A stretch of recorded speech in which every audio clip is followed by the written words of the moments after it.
mar walba aad wax akhriso waxa ku siyaadaya kuna kobcaya garashadaada iyo hamigaaga iyo hiigsigaaga aad nolosha ka leedahay. akhristuhu waxa uu ka darajo sareeyaa kana cimri dheer yahay kana wax aqrin. وأكرمه وجان والأمنيات غزيرة كانت نتيجتها مداد. إن القراءة نعمة أوصى بها رب العباد. اقرأ فإن العلم مثل الصبح من بعد السواد.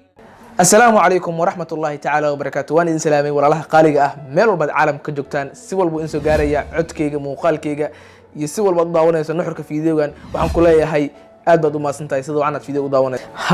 hambalyo waxaad weydiinaysaa oo aad la yaaban tahay muxuu kugu hambalyeenayaa walaal Daljir. waxaan kugu hambalyeenayaa inaan ku soo bandhigay dugsi aad la qabsan doonto bil walbo aad la socon doonto ilaa iyo inta aad nolosha ka gaarayso guul. waxaan ku soo diyaariyay barnaamij aan ugu magac darnay barnaamijka xulashada Daljir.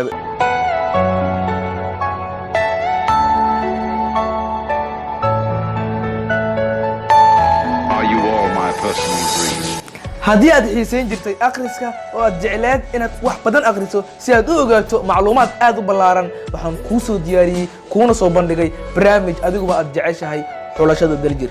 fiideogan waxaan ugu sharaxi doonaa sidee buu u shaqayn doonaa barnaamijka xulashada Daljir. dabcan waxaad isweydiinaysaa oo maankaaga ka guuxayo sidee buu u shaqayn doonaa sidee ula socon doonaa barnaamijkan. waxaan fiideogan ugu talagalay oo aan ka dhigi doono fiideoga inuu yani aadan ku caajisin oo daqiiqad yar socdo. fiideogaas oo aan ugu talagalay inaan nuxurka fiideoga ku siiyo. nuxurka fiideoga waxa uu yahay inaan ku soo diyaariyay barnaamij tayadiisa iyo qiimihiisuba darajadiisuba ay macallimiin iyo walaalo qalin u qaateen si ay bulshadooda u haqabtiraan kuwa aan ku fiicneen akhriska, kuwa akhriska ku fiicanna ay bartooda ka wadaan lagdanka ay kula jiraan nolosha. waxaan ku leeyahay marka koowaad iyo marka labaad iyo mar saddexaadba hambalyo. waxaad ka reesatay rafaad iyo walbahaar aad ku jiri jirtay. waxaan kuu soo bandhigay barnaamij taxano ah baarti ah oo aad la qaybsan doonto walaalahaaga oo aad isla step aad nolosha buug uga aqrin doontaan. bil walbana aan buug aqrin doono dibna aan soo bandhigi doono. sidaas la mid ah waxaa dheer oo barnaamijkaas u dheer inuu leeyahay astaamo u gaara. astaamaha ayaa waxa ugu horeeya in barnaamijka uu leeyahay jadwal u gaara. jadwalkiisa waxaa ka mid ah in yani lagula xisaabtami doono markii lagu siiyo PDF-ka dibna aad bisha soo aqrisay. waxaanu samayn doonaa group sidaas la mid ah aynu ku shirno madasha akhriska iyo qoridda ku xeel dheer ee xulasha Daljir oo halka ay ku fadeexin doonaan kuna falanqeyn doonaan halka ay nolosha ka marayaan. bil walibana aan ku falanqeyn doono buug dibna aan qof waliba kula xisaabtami doono hadduu Ilaahay subxaanahu wa tacaala ka raali noqdo. waxa inaga soo codsaday oona garab iyo hiil aan ka helnay walaalo Soomaaliyeed kuwa oo aad u jecel akhriska iyo qoridda. sidaas la mid ah annaguna ujeedkeenu waa akhriska iyo qoridda. halka waxaanu ku midownay madrasana aan ku aasaasnay xulashada Daljir. dabcan waxaan u maleynayaa inaad dhowr cadeynayso aad leedahay goormo bilaaban doona barnaamijkan sidee yani u shaqayn doonaa. dabcan waxaa jiri doono aan kuu sheegay mar labaad iyo mar saddexaad inaynu soo diyaarinay jadwal ka oo aan ku itixaami doono dhammaan dadka lagdanka kula jiro nolosha. qof waliba oo bini aadana waxa uu jecel yahay inuu nolosha heer ka gaaro. kulama aad wax akhriso kulama aad wax yani aad raadiso more information waa kulama aad wax faa'iido. hadalkayga si fiican u dhageyso. haddii aad wax akhriso waxaad ka aragti fiican tahay kana indho waaweyn tahay qofka aan maanta wax akhrin.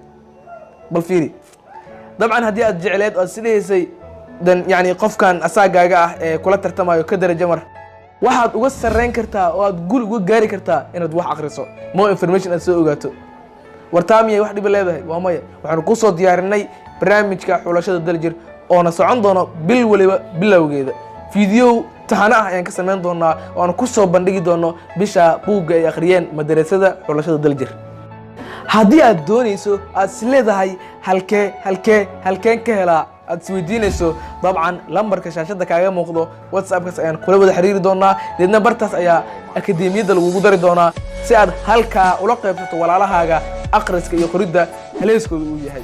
dabcan waxaan u maleynayaa inaan ku siiyey more information oo kugu filan ku habboon yani kaa saacidayo inaad noqoto qoraa ama akhriste caan ah dadkuna ay jecel yihiin.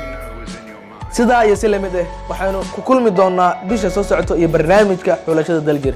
dabcan fiideoyadii iyo taxanihii way socon doonaan bal barnaamijka xulashada Daljir waa bille bishaana waxaanu ku falanqeyn doonaa buuggii aynu akhrinay iyo asxaabtii fariimaha iyo ra'yida kala duwan ka soo celiyey dabcan waxaan rajaynayaa oo aan ku faraxsanahay in walaalo Soomaaliyeed ee maanta u baahnaa akhriska iyo qorida inaan garab iyo heel u noqdo because waxaa jiro dhalin dal waliba waxa uu leeyahay qof u hadla didna ka wacyi geliyo wax waliba oo horumar ay ku gaari karaan dabcan waxaan ku siiyay more information aad ku noqon karto haliyey